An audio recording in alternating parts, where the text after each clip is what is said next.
Começa agora Voz da Rede, o programa do Sindirrede, o Sindicato dos Trabalhadores em Educação da Rede Pública Municipal de Belo Horizonte.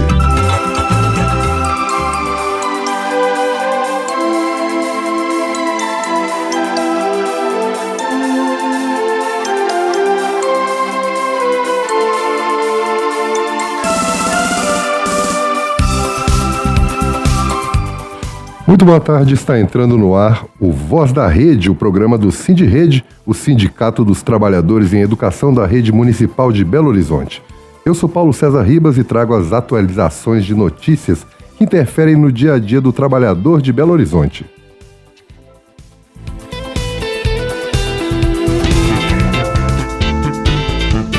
Giro de notícias.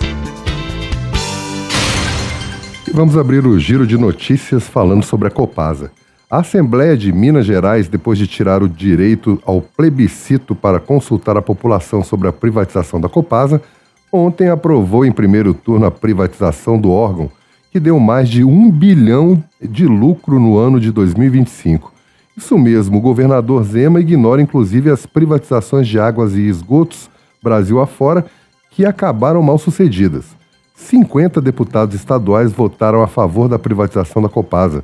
A sessão foi marcada por protestos nas galerias e é importante que a população se lembre desses nomes, né? Na próxima eleição, eles são inimigos do povo mineiro.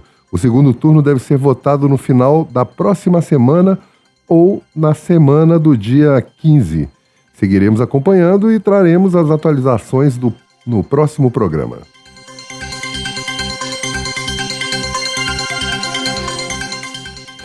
Muito bem, vamos falar agora sobre o Plano Nacional de Educação. O projeto de lei PL número 2614/2024, que se refere ao Plano Nacional de Educação, tramita no Congresso Nacional desde julho do ano passado. Esse plano está previsto para o período de 2024 a 2034 e apresenta avanços relacionados à entidade e dá um primeiro passo para o financiamento, mas precisa indicar de maneira clara como deve ser a articulação da política educacional com planos de desenvolvimento econômico e social que viabilizem a realização dos objetivos, metas e estratégias do novo PNE. Nesse sentido, a proposta do Ministério da Educação ainda não contempla. O último parecer sobre o plano dá um passo importante na escuta da comunidade educacional e reverte um processo que aconteceu anteriormente, garantindo 10% do PIB para a educação de volta à redação do projeto. Ainda aprimora mecanismos de qualidade na educação infantil, inclui refugiados, qualifica a educação ambiental e antecipa a meta da universalização do atendimento da demanda em EJA, que é a educação de jovens e adultos, entre outros ajustes. Contudo, com retrocessos na educação inclusiva, no aprofundamento da privatização na escola infantil, ou melhor, na educação infantil, e na educação superior, e infelizmente mantém a meritocracia no lugar da gestão democrática. Além disso, o texto segue sem posicionamento quanto à militarização de escolas, à prevenção ao abuso sexual, às travas ao setor privado, entre outras preocupações. A princípio, o primeiro turno da votação foi marcado para dia 25 de novembro, mas foi adiado para ontem, dia 2 de dezembro. Sindicatos e organizações populares têm se mobilizado para fazer com que sejam garantidas emendas que valorizem de fato a escola pública. Contudo, a votação foi adiada mais uma vez para o dia 9/12, na próxima terça-feira. Nós seguiremos atentos e informando por aqui sobre a tramitação no Congresso Nacional.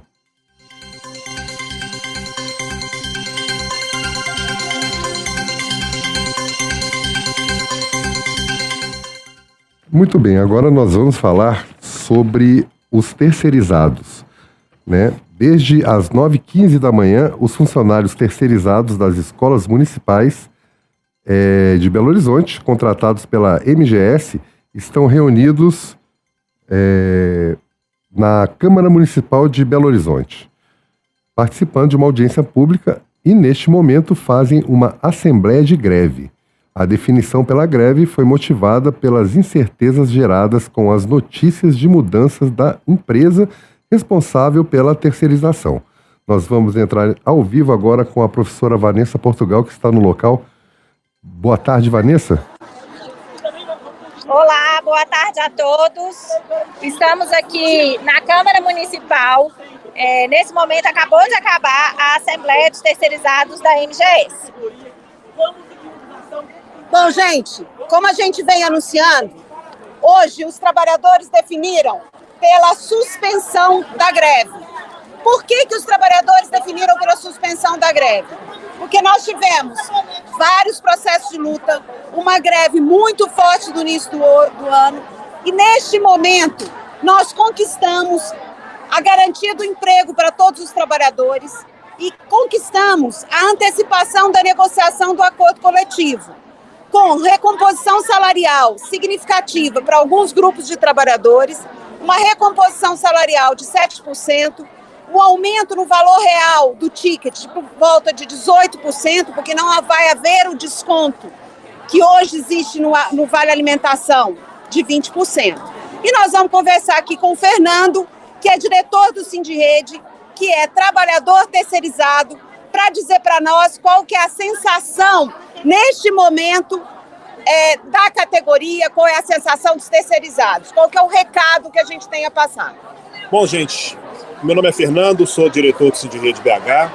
A sensação é de uma conquista significativa dos trabalhadores, isso graças a fruto de muita luta desde a última campanha salarial que tivemos, onde colocamos mais de 4.000 pessoas nas ruas de Belo Horizonte. Demos o recado, inclusive, para outras cidades e outros estados. É uma categoria que se tornou referência de luta na cidade. Então é uma conquista significativa, mas a luta não acabou, a luta continua, porque tem muitos pontos ainda para avançar, muitos pontos de acordo com a prefeitura, que a prefeitura fez com a categoria, inclusive. Então a sensação é realmente de vitória, é de uma vitória significativa, mas a luta ainda não acabou. Bom, gente, só para entender, quem são esses trabalhadores?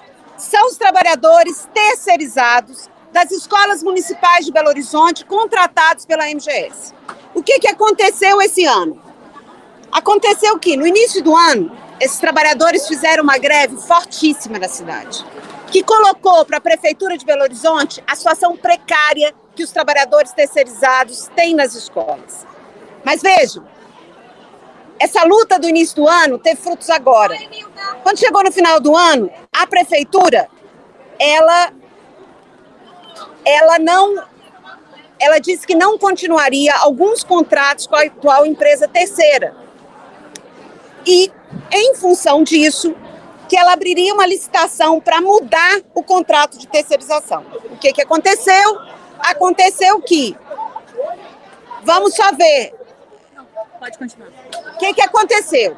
Na mudança do contrato, houve um grande receio de que, ao mudar a empresa terceira, os trabalhadores fossem demitidos. Os trabalhadores voltaram a se mobilizar. A semana passada, nós tivemos uma grande assembleia. E essa assembleia, ela aglutinou por volta de 2.500 trabalhadores. Resultado dessa assembleia: houve a garantia do emprego, houve a apresentação de uma proposta de um reajuste de 7% para o conjunto dos trabalhadores, houve uma proposta de equiparação dos trabalhadores da cantina, que são cantineiros escolares, com auxiliares de cozinha. Isso vai representar um reajuste de mais de 27% no salário desses trabalhadores. E também tem uma proposta de mudança dos salários do apoio educando, que vai dar também por volta, ou maior um pouco que 20%. Toda a nossa pauta está conquistada. Significa que a situação de precariedade dos trabalhos terceirizados na rede acabou? Não, gente. Por quê? A terceirização continua, e a terceirização é um problema. E a nossa luta é porque tenha concursos públicos. Mas nós não podemos negar que houve uma grande vitória da mobilização, da organização e das lutas desses trabalhadores. A luta não acaba aqui. Nós vamos fazer uma reunião de representantes no dia 11, em que a gente continua o processo de discussão, mas os trabalhadores em assembleia, uma assembleia democrática, em que teve a proposta de continuidade de greve, de término de greve, esses trabalhadores votaram democraticamente, em ampla maioria, para suspender a greve nesse momento. A situação agora é de vitória, e a gente comemora as vitórias, mas não deixa de lutar por aquilo que precisa vir. Redução da jornada de trabalho, precisa vir fim das terceirizações, todos esses são elementos que estão colocados e que não podem se encerrar nesse momento, né? Eu vou passar para a Thalita, que vai fazer uma observação, para a Carol, e depois para o Fernando encerrar esse momento nosso aqui na rádio. Só para poder passar para o Fernando, para a gente depois encerrar e voltar para o estúdio. Gente, como disse Vanessa anteriormente, a sensação é de vitória mesmo da categoria.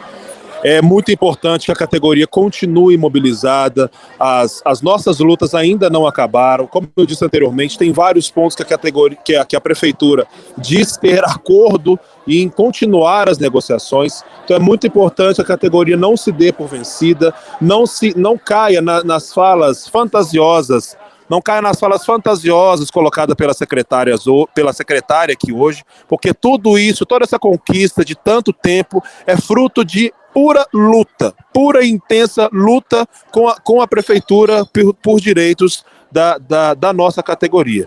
E é assim que se faz educação, é assim que a gente constrói com luta, com garra, desde o chão da escola até a ocupação das ruas, e é isso aí, firme e forte na luta.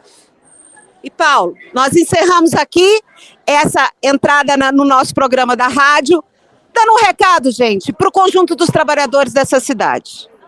A vida nossa é muito difícil, mas a luta e a organização é isso que nos interessa, é isso que pode fazer as nossas conquistas avançar. Paulo, encerramos por aqui e agradecemos aí a entrada na rádio. Pois é, essa situação é um absurdo, né? Que véspera de final de ano, simplesmente a prefeitura vai lá e suspende o contrato, né, de prestação de serviço de cargos importantes das escolas. Vamos acompanhando e traremos mais informações nos próximos programas. E ontem pela manhã, os bibliotecários escolares fizeram um ato em frente à SMED, que é a Secretaria Municipal de Educação, para cobrar o debate sobre a portaria que regulamenta o funcionamento das bibliotecas escolares antes que a mesma seja publicada. Stephanie, que é representante do grupo de trabalhos das bibliotecárias junto ao Sindirrede BH, falou conosco. Hoje fizemos um ato na porta da SMED para tratar sobre a portaria. Anteriormente foi informado a diretoria colegiada que estava sendo elaborada uma portaria para os bibliotecários, mas em nenhum momento a SMED convocou nós representantes, né, dos bibliotecários para discutir essa portaria. É muito importante esse diálogo com a SMED. Nós não queremos ter mudanças de lotações, perdas de escolas, uma nova reorganização e perda dos direitos da portaria anterior que foi revogada. Nós estamos aqui para reivindicar esse diálogo, para que toda a categoria seja resguardada, tenha o seu direito, né, de manter o seu grupo de escolas, que não seja enviado para uma outra regional, e para que todos os direitos que nós conquistamos até aqui, como o recesso escolar, como ter o número de escolas estabelecidos, as nossas funções, que elas sejam perdidas. Então, o nosso intuito é que a SMED, assim que fizer a minuta da portaria, convoque o sindicato novamente para a gente sentar e discutir, para que seja uma portaria que atenda a categoria e também a SMED, que não seja uma portaria unilateral. O ato de hoje, né, gente, ele é muito importante para demonstrar que nós, bibliotecários, estamos preocupados com as bibliotecas escolares, com os nossos estudantes, com o trabalho que tem sido desenvolvido nas escolas e também com a garantia dos nossos direitos. Até aqui a gente já teve muitas lutas, muitas conquistas e a gente não quer perder nada disso. Eu acho que o ato foi muito importante porque reuniu os bibliotecários também para mostrar para a SMED que nós estamos atentos e estamos muito fortes como categoria e unidos e dispostos, né, a manter esse diálogo, e sempre que tiver qualquer problema, falta de escuta, nós bibliotecários estamos dispostos a fazer um ato e uma manifestação para entender que a biblioteca escolar ela é um organismo muito importante na escola, assim como o bibliotecário. Plantão da reforma administrativa não é reforma, é demolição. Muito bem, então vamos falar sobre a reforma administrativa. No dia 4 é um dia de paralisação nacional dos servidores públicos federais contra a reforma administrativa, ou seja, amanhã. E na sexta-feira, dia 5, às 14h, acontece na Assembleia Legislativa de Minas audiência sobre o mesmo tema. Muito importante a participação de todos que puderem, lembrando, a reforma administrativa é uma alteração na legislação federal que muda a organização dos serviços públicos, reduz cargos, elimina concursos e reduz serviços. Muito importante a luta contra essa reforma. Voz da Comunidade.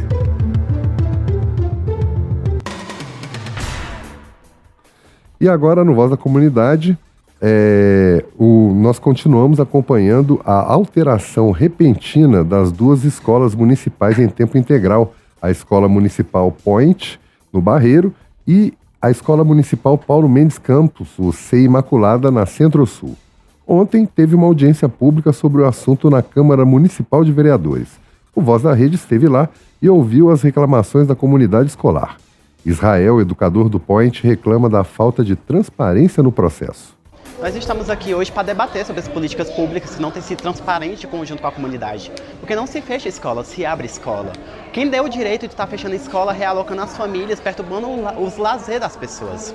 No caso, a Secretaria de Educação não teve esse diálogo junto conosco, enquanto comunidade, não teve conosco enquanto pedagogia da escola, enquanto direção também.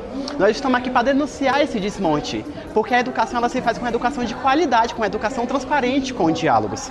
Essas escolas são de tempos integrais, então cada família deposita a sua confiança naquela escola onde seu filho possa passar o dia ali, onde elas vão trabalhar com tranquilidade. Escola também é um lugar de permanência onde a gente forma cidadãos, é onde é uma questão de uma segurança alimentar que muitos deles passam por um desmonte socioeconômica também, onde não tem essa qualidade. E hoje estamos aqui resistindo, onde nenhum se fez presente da Secretaria de Educação, não mandou nenhum representante aqui hoje também, e nós estamos aqui dialogando, porque essa construção é um diálogo, ouvindo famílias, ouvindo o pedagógico da escola, ouvindo a comunidade escolar também. Hoje várias forças se fazem presentes aqui também, enquanto pedagógico, a gente está unindo forças para dizer, estamos resistindo, vamos resistir, a luta vai continuar e não vamos aceitar esse desmonte na educação, porque uma educação, uma políticas públicas se faz com diálogo, e esse diálogo não está tendo.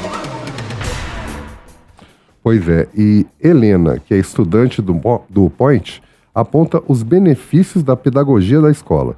A possível transferência do Point e quase fechamento é uma coisa muito triste de estar presenciando, porque em nenhum momento a direção da escola e a gestão da nossa escola foi diretamente avisada.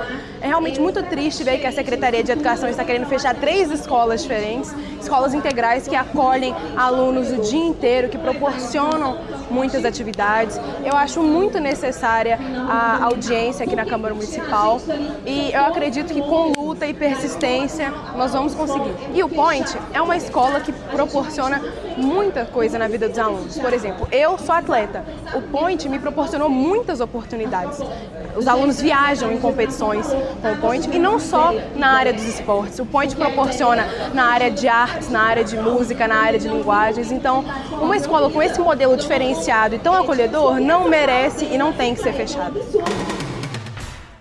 E agora nós vamos ouvir a Priscila, que é mãe da Helena e também já estudou no Point. Ela lamenta a atitude unilateral das autoridades. Na Câmara, lutando pelo não fechamento da escola, mesmo que seja o último ano da minha filha como estudante, a gente está nessa luta, porque a escola é muito importante para a comunidade, importante para todas as pessoas, para todas as crianças que moram perto, para mim, que também faço parte da comunidade, também fiz parte do Point, estudei lá também. Então, assim, é uma escola muito boa, não pode de maneira nenhuma ser fechada, porque ela faz parte da nossa comunidade. E também para poder acabar aquela história antiga da FEBEM, não é mais a FEBEM, é o Point, é uma família, é uma escola que recebe todas as crianças, que recebe a comunidade. É muito importante pra gente essa luta. As minhas amigas têm filhas pequenas e já estão todos esperando para poder colocar as crianças na escola, esperando só chegar a idade. Então, ao invés de fechar, eu acho que tinha que ampliar, colocar escola técnica, colocar ensino médio para as crianças, colocar tudo, porque tem espaço e tem lugar para poder fazer, né? Basta a gente continuar lutando. Agora a nossa luta é para não fechar, né? Se Deus quiser, vai dar tudo certo. E as alunas Flávia, Sofia e Cristiele, que são da Escola Municipal Paulo Mendes Campos, CEI Imaculada, também estiveram presentes e falaram sobre as mudanças. Para concluir, a escola é nossa, a gente tem total direito de ficar lá, até porque a escola foi comprada com a gente. Não é porque eles têm dinheiro, ou que eles são brancos, ou que eles moram em bairro nobre, que eles têm que ter mais direito que a gente. A escola é nossa e a gente vai ficar. Primeiro, a escola foi comprada pra gente, e outra, a educação é pública e todo mundo tem direito de ter. A pergunta é por que as pessoas estão se incomodando com a nossa presença? A gente só quer ter uma educação de qualidade como todo mundo tem que ter. Isso é um ato de preconceito e racismo. Querem tirar a gente, colocar a gente no nosso devido lugar. A outra escola que querem mandar a gente não tem estrutura alguma para receber a gente, não vai ter o que a gente tem. A gente tem que ter conhecimento como qualquer outra pessoa tem direito de ter. Uma falta de respeito, porque a gente não tem resposta, a gente não tem nada que confirma se a gente vai realmente sair ou se a gente vai realmente ficar. Então, como estudante, como várias coisas, eu sim quero resposta, todos nós queremos resposta. E uma coisa que foi falado por uma colega nossa da escola, como que eu vou sair da minha casa para ir para lá. Como tá o estado de lá? A prefeitura não faz a mínima ideia para saber como tá o local, como é o local, se a estrutura da escola é boa. Então, eu tenho quase certeza que a minha mãe vai trabalhar pensando como que a minha filha vai voltar para casa. A minha filha vai voltar bem, a minha filha vai ser recebida bem, a minha filha vai estar bem na escola. Ela vai voltar viva, ela vai voltar independente do que for. Porque lá sim é um local onde tem várias facções e várias coisas que deixam as mães inseguras de deixar os filhos na rua, deixar os filhos saindo por aí para simplesmente para uma escola onde hoje a gente é muito bem confortável, muito bem recebida e muito bem seguros aonde a gente está, no prédio onde a gente está. E como moradora de periferia, eu tenho certeza que sim, a gente merece ficar no local onde a gente está, porque eu não acho certo separar as pessoas nobres das pessoas periféricas. Então a gente deve ficar assim no local onde a gente está. Por dentro da questão. E hoje, no Por Dentro da Questão, vamos retomar novamente o assunto, né, sobre a mercantilização e a privatização da educação. Vanessa, Thalita e Carol conversaram com o Rodrigo Lamosa, que é doutor em educação e coordenador do LIEP, sobre esse assunto, a privatização e a mercantilização da educação. Vamos ouvir o que ele disse.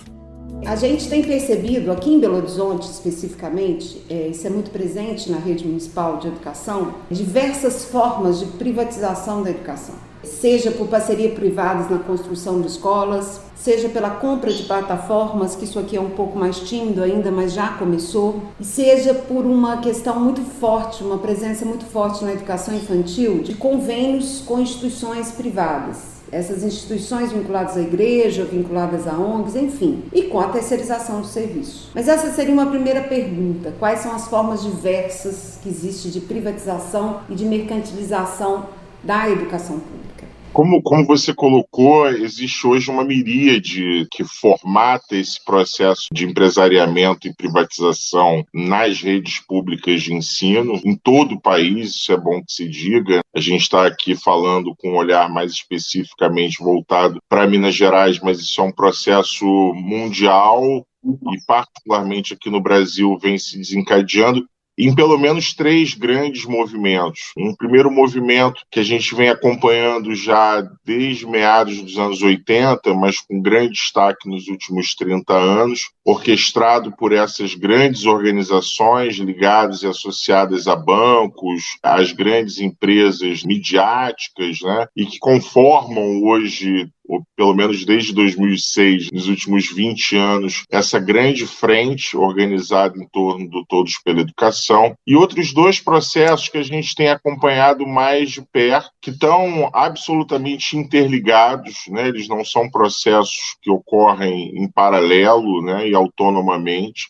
Um segundo processo é um processo muito associado à financiarização, à entrada de grandes grupos ligados a fundos de investimento inclusive com grande participação multinacional, com compra propriamente dita de escolas públicas, processo que vem ocorrendo em Minas Gerais, em São Paulo e no Paraná, mais especificamente. E um terceiro movimento que a gente tem acompanhado agora muito de perto, que é essa também miríade de edtechs, né, que são empresas associadas às grandes big techs e que têm concorrido para o processo de privatização digital da educação brasileira, seja pelos processos de venda e intervenção das plataformas digitais, seja pelos mais diversos processos de digitalização da educação que vem desde a gestão até a ponta do trabalho docente. Mas explica aqui pra gente, assim, porque às vezes as pessoas perguntam pra gente o que representa privatizar uma escola pública? Né? Você pega uma escola que está lá na periferia de Belo Horizonte, seja ela estadual, seja ela municipal. Por que uma empresa teria interesse? Como é que ela ganha dinheiro? Como é que faz isso? Como é que essa transferência de recurso para a empresa privada, como é que isso se dá? Isso se dá a partir, sobretudo, da sobrevalorização desses fundos de investimento associados à compra e aquisição de novos negócios, que é assim como eles enxergam a educação pública, né? Um mercado de 40 milhões de consumidores, que são os nossos estudantes, mais 2 milhões de professores, gestores e trabalhadores da educação, e a compra, a aquisição dessas escolas públicas acaba por favorecer um processo de valorização, sobretudo no campo acionário, né, da venda de ações desses grupos financeiros que hoje, como eu disse, entendem a educação pública como um grande mercado a ser explorado para além da educação propriamente privada, estrito senso, num processo que vem ocorrendo na educação, mas se a gente olhar de forma mais ampla, vem ocorrendo em todas as áreas vinculadas ao direito público. Isso vem ocorrendo na saúde, isso vem ocorrendo em tantas outras áreas, e a educação é, sem dúvida nenhuma, um grande filão para esses investimentos, e é assim que eles veem a educação pública e, particularmente, a aquisição das instituições públicas de ensino, tal como vem ocorrendo, né, particularmente nesses 3 estados, mas não estritamente entre eles, né, vem ocorrendo já também processos em outros estados, talvez mais lentamente, mas que seguem essa direção dessa espécie de vanguarda do atraso, né, que hoje esses 3 estados simbolizam para o conjunto da federação. Relacionada a essa questão que a Vanessa colocou, eu queria que o senhor trouxesse um pouco também algo que voltou essa semana para o debate, especificamente do Plano Nacional de Educação, que está sendo discutido no Congresso, que é a política de voucherização, que é uma outra forma de privatização, ainda mais cruel e mais intensa, mais escancarada. Mas que o senhor falasse um pouco para nós, que agora está voltando, né, tem uma proposta de incluir isso no Plano Nacional de Educação que foi colocado essa semana. Só falar um pouco, explicar um pouco sobre essa política, dizer os impactos dela e por que ela é uma negação do direito à educação. É uma negação do direito à educação justamente porque ela está intrinsecamente imbrincada a esse processo mais amplo de venda e aquisição de instituições públicas por grupos privados. A voucherização, tal como se vem denominando esse processo, é basicamente uma das formas fundamentais de financiamento dessas escolas que vão sendo adquiridas por esses grupos privados. Esses grupos privados, eles pretendem ter, com a voucherização, a forma fundamental de financiamento dessas instituições agora privadas, mas subvencionadas pelo fundo público, que, afinal de contas, é isso que está por trás. Para além da valorização dos grupos financeiros a partir da venda, né, das suas ações e aquisições de novos negócios, fundamentalmente o que está por trás é a disputa do fundo público, né, dos 220 bilhões de reais que hoje representa o orçamento do MEC,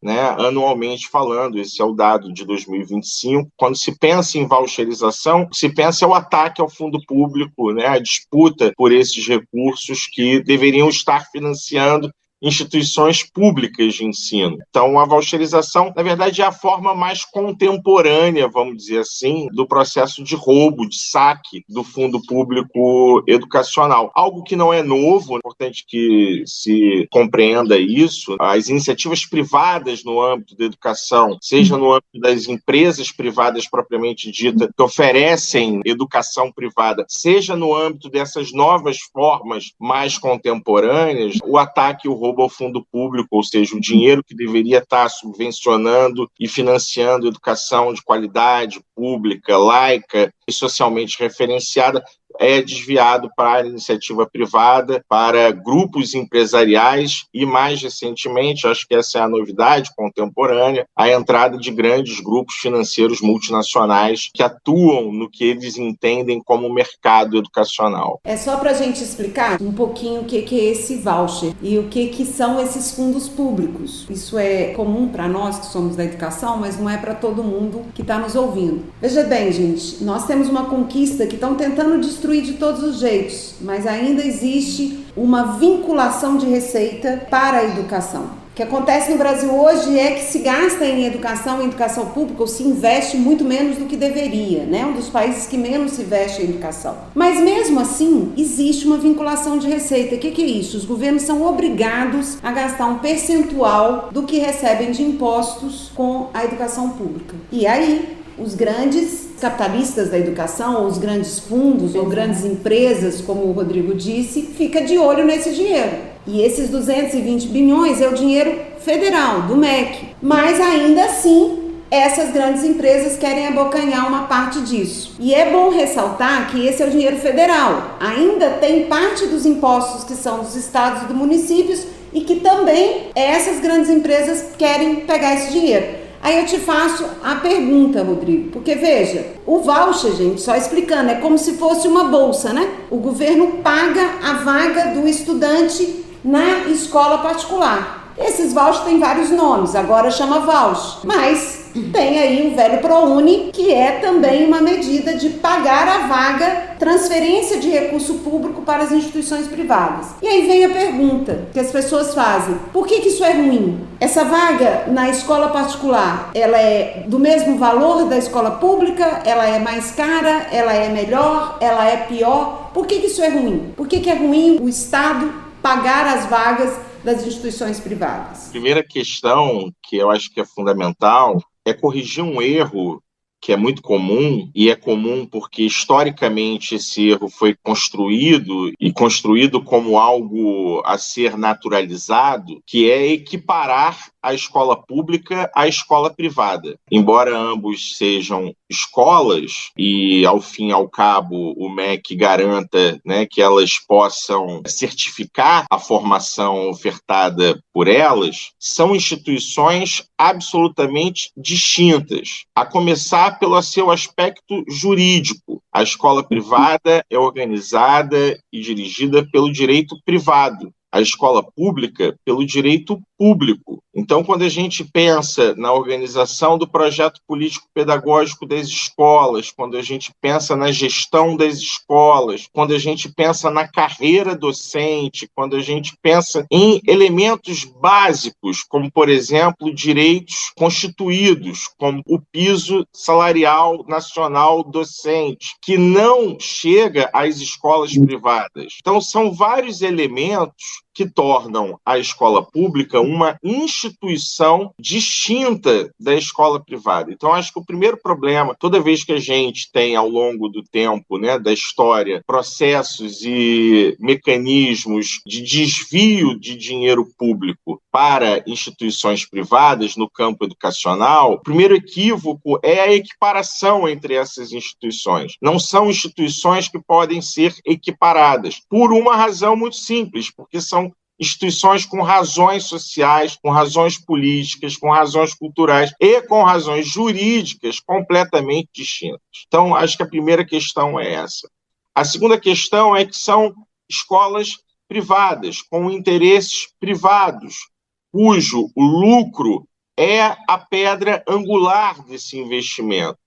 Todas as vezes que a gente transforma direito social, direito público, em um mercado, em uma mercadoria, em algo que possa ser vendido ou comprado e que tenha como finalidade última a lucratividade, a apropriação privada dos recursos públicos, a gente tem um problema fundante, não só na educação, no processo educacional, mas na organização da sociedade. Onde é que nós teremos essas iniciativas empresariais, seja de empresas, seja de grupos de fundos de investimento ou de organizações sociais sem fins lucrativos? O que nós vamos ver é a transformação de um direito social, de um direito público adquirido ao longo de muitos anos, de muitas décadas, de muito suor, luta, de professoras, professores, trabalhadoras e trabalhadores da educação, os estudantes, ou seja, as comunidades escolares, sendo transformada em uma mercadoria, em um instrumento de aquisição e enriquecimento de grupos privados. Eu acho que esse é um problema fundamental, através da qual a gente precisa estar muito atento e organizado para lutar contra.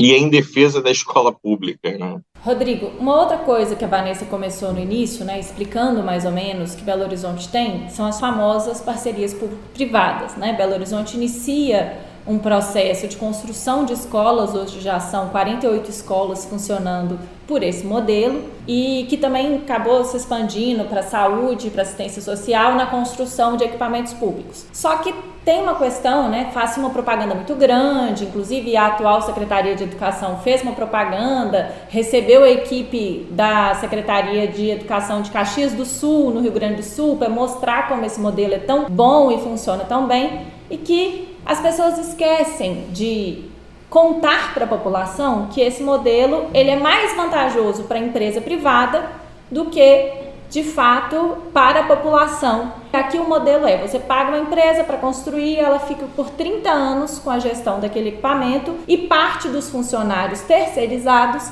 pertencem àquela empresa. Hoje é faxina, manutenção predial e portaria, né, que é feito por essa empresa. E que muitas vezes a gente vê que isso impacta diretamente na política pedagógica que se tem dentro das escolas. Aqui, inclusive, foram várias brigas, porque até no início, até para ter festa junina, tinha que negociar com a empresa quando que a empresa permitia, qual sábado que a empresa permitia. Então, assim, se você puder também falar um pouquinho dessas PPPs que vem ganhando aí fôlego na educação como um modelo, e que Belo Horizonte tem sido, inclusive, uma menina propaganda disso. Você traz uma parte do que é hoje importante, né, do que hoje se define como parceria público-privada, que eu acho que é uma categoria que a gente deve evitar, porque não tem parceria nenhuma, né? Você mesmo descreveu, né? Nós entramos com a infraestrutura, nós entramos com todos os recursos que constroem as escolas, com todo o equipamento público, ou seja, com todos os recursos, né, que são públicos, né, e as empresas privadas entram, né, naquilo que se define como prestação de serviço, né, para se locupletar justamente do erário público, né. E como você disse, tem um elemento que é muito característico desse processo, que é a escola passar a ser definida pelo interesse privado, ou seja, é a empresa e não mais a comunidade escolar que vai definir, desde a festa junina, a abertura da escola no final de semana, a uma atividade no contraturno, etc, etc, etc, etc. Essa é uma parte muito fundamental do problema, né? Mas você trouxe um elemento que eu acho que é importante se ressaltar, né? Que é os processos de intensificação da precariedade do trabalho promovido por esse processo histórico de terceirização do trabalho escolar, né? Desde a atividade, né, laboral na cozinha, né, na elaboração da merenda, da alimentação escolar, até os serviços administrativos, né, portaria, secretaria, tudo isso passando por processos de terceirização que hoje a gente já vem acompanhando, tem chegado aos auxiliares de turma, e muito em breve, certamente, vai chegar aos próprios professores. Esse processo de terceirização a gente já acompanha em outros âmbitos da sociedade brasileira, e o que a gente tem acompanhado são processos de intensificação muito violento da precariedade do trabalho, decorrência em processos de adoecimento muito grave desses profissionais, né, com um desdobramento que a gente precisa enfrentar de forma muito séria e muito rápida em relação ao trabalho realizado dentro das escolas, porque se vende, né, a ideia de que a privatização das escolas vai melhorar a gestão, vai melhorar o trabalho, vai melhorar, por conseguinte, a educação ofertada aos estudantes e à comunidade escolares. Mas o que a gente vem acompanhando é exatamente o oposto.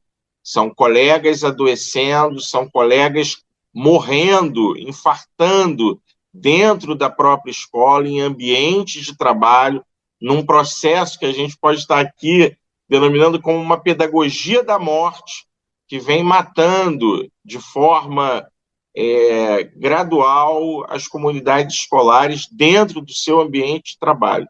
Então, acho que, enfim, esse é o processo último, né, do desdobramento, do empresariamento, da privatização e da tomada, né, das escolas por essas empresas que vão desde a terceirização do trabalho, a terceirização dos currículos, a terceirização da atividade docente, a terceirização da gestão e, por fim, a terceirização da própria escola, que são os processos de privatização mais avançados que a gente tem observado no país. É um processo gradual, né? Só para as pessoas entenderem uma coisa que acontece em Belo Horizonte, eu acho que acontece também no restante do país, gente. Agora nós estamos num processo que nós falamos em outros programas, inclusive nessa quarta-feira, que é a prefeitura está mudando a empresa para terceirização do serviço de cantina, servente escolar, portaria, o apoio educando, o auxiliar de sala, né? Que na verdade aqui tem o nome de apoio educando, que é quem acompanha a criança com deficiência e as crianças de 0 a 2 na educação infantil, divide com o professor. Lá no edital que nós estamos estudando, por diversos outros motivos, porque vai mudar a empresa, e a empresa que está hoje é muito ruim, possivelmente a que vai entrar também vai ser, são 9.700 trabalhadores, que ganham muito pouco. Mas vejam, sobre a totalidade do contrato, que representa o salário dos trabalhadores e seus direitos sociais, a empresa contratante, ela tem um lucro de 7% dessa totalidade. Vocês imaginam o que é 7% da totalidade de uma folha de pagamento de 9.700 trabalhadores? Se esse 7% estivesse sendo utilizado para melhorar as condições de vida, as condições de trabalho das pessoas que estão dentro das escolas, eu teria pessoas mais bem remuneradas, mais bem qualificadas ou mais pessoas atendendo as crianças. Então, é isso que as pessoas às vezes não entendem. E Belo Horizonte, nós apresentamos aqui num programa passado, um estudo que nós fizemos aqui, dos 3 últimos governos para cá, do Calil, né? Tem aumentado uma média de 500 milhões por ano o dinheiro que se gasta com terceirização de serviços. Então, é um processo crescente absurdo, numa escala absurda com relação a essa situação. Então, é isso que as pessoas precisam entender, gente. E o Rodrigo falou da PPP. Aqui em Belo Horizonte foi a Odebrecht. Depois mudou e foi na época daqueles escândalos da Odebrecht. A Odebrecht pegou dinheiro público para construir as escolas. Então ela não gastou nem um tostão. Aí a prefeitura pagou para ela o que ela deveria para o banco público e ainda pagou um lucro. Por que a prefeitura não pegou o dinheiro direto, não fez a construção e não fez a administração? Por isso que eu estou falando que não é parceria, né?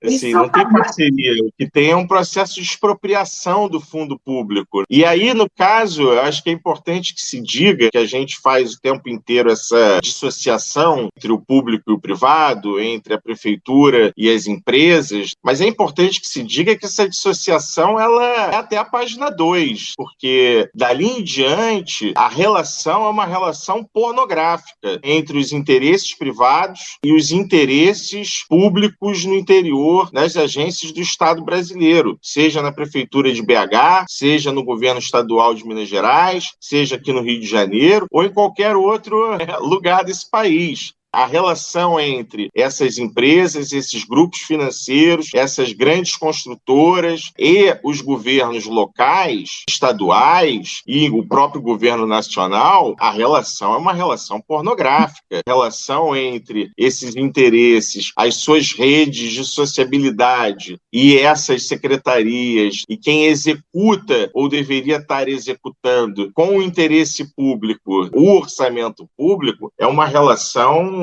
que, como eu disse, depois da página 2, é difícil separar o joio do trigo. É uma relação extremamente imbrincada de interesses. Então, não à toa, a gente olha para o Todos pela Educação, é um interesse privado falseadamente público, né? E isso é o que a gente vê no país inteiro. Por isso que eu repito, assim, não é parceria. Parceria é a forma como eles tratam entre eles, prefeitos, governadores, ministros, secretários e essas organizações privadas. No nosso entender, o que existe é um saque do financiamento público, uma expropriação do dinheiro público. Eu disse outro dia em conversa com vocês aqui no Rio de Janeiro, só a plataforma Eureka, que foi instalada aqui no Rio de Janeiro, custou R$500 bilhão, só a aquisição de uma plataforma. Acho que mesmo aqueles que enxergam nessas plataformas alguma utilidade pública não conseguem ver nenhuma melhoria na qualidade da educação e nos custou R$500 bilhão.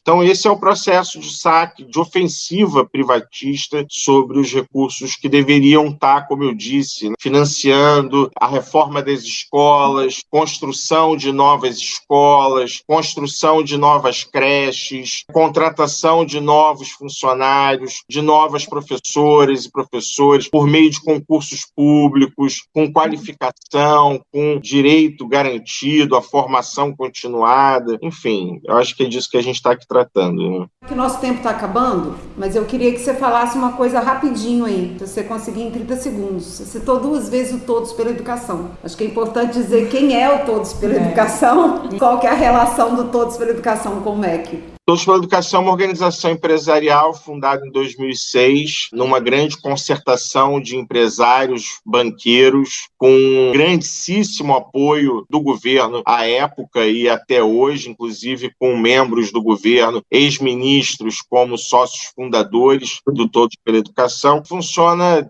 há 20 anos como um grande partido da classe dominante no intuito de ampliar a privatização, ampliar o saque ao orçamento público, entrar nas escolas para definir o currículo escolar, definir a formação de acordo com os interesses empresariais. Acho que tentei falar em 30 segundos, né, o que é o Todos pela Educação. Certamente é a grande organização que orquestra o sequestro da educação pública para fins privados no Brasil. É importante dizer que essa organização está sempre tentando influenciar diretamente, né, além de interferir no financiamento público, também influenciar diretamente as políticas que são construídas nos âmbitos federais, estaduais e municipais, né?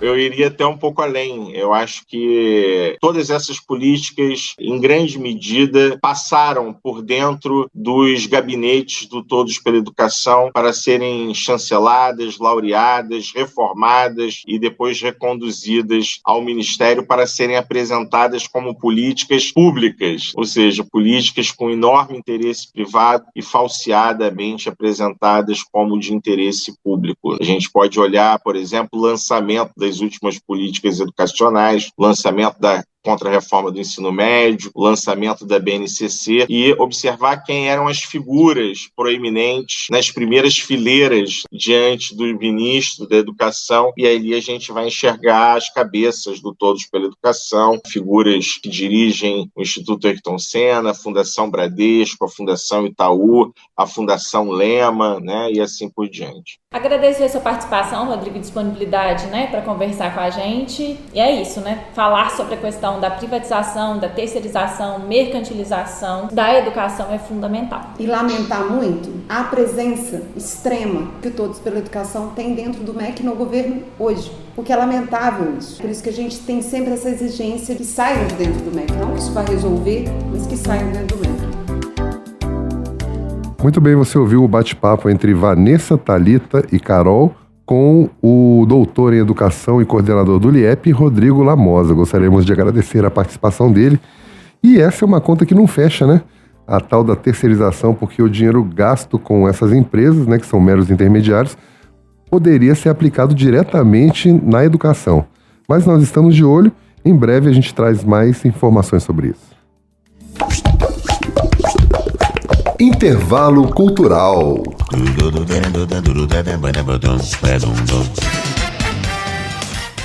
E no intervalo cultural de hoje vamos falar sobre o Dia Nacional do Samba, que foi oficialmente ontem, né? Dia 2 de dezembro. Mas no próximo domingo, no dia 7, dentro das festividades do aniversário de Belo Horizonte, acontece a comemoração do Dia Nacional do Samba no Centro Cultural Liberalino Alves de Oliveira, que é o Cresan Mercado da Lagoinha. O evento vai começar às 2 da tarde e vai até às 10 da noite com entrada franca. O endereço é na Rua Formiga, 140, na Lagoinha. É quase em frente ao Hospital de Lomberens. Compareça e se divirta, né? Porque o samba, ele faz parte da nossa cultura, né? Inclusive, um bem cultural, né, do brasileiro. Bom, e também temos uma outra nota cultural, que a partir do dia 9 de dezembro, na próxima terça-feira, começa a mostra de filmes do diretor Spike Lee, diretor americano, no Sesc Palladium. O evento ele faz parte das comemorações do mês de Consciência Negra, e são 20 filmes que serão exibidos em 5 dias. Todas as bilheterias já estão disponíveis, a preços populares. O Cine Sesc Palladium fica na Rua Rio de Janeiro, número 1046, no centro da cidade. E chegamos ao final do Voz da Rede. Se você não conseguiu acompanhar todo o programa ou o programa anterior, procure por Cindy Rede no SoundCloud, no Spotify, no Deezer, na Amazon Music ou no YouTube. E logo, logo estaremos também na Apple Music. Quem quiser fazer contato com a gente para fazer sugestões ou críticas, mande mensagens para o WhatsApp 98621-9412, repetindo, 31-98621-9412.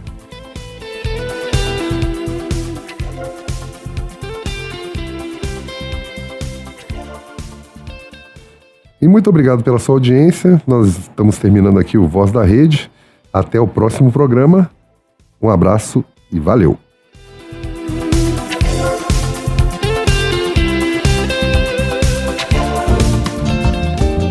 Termina aqui Voz da Rede, o programa do Sindirede, o Sindicato dos Trabalhadores em Educação da Rede Pública Municipal de Belo Horizonte.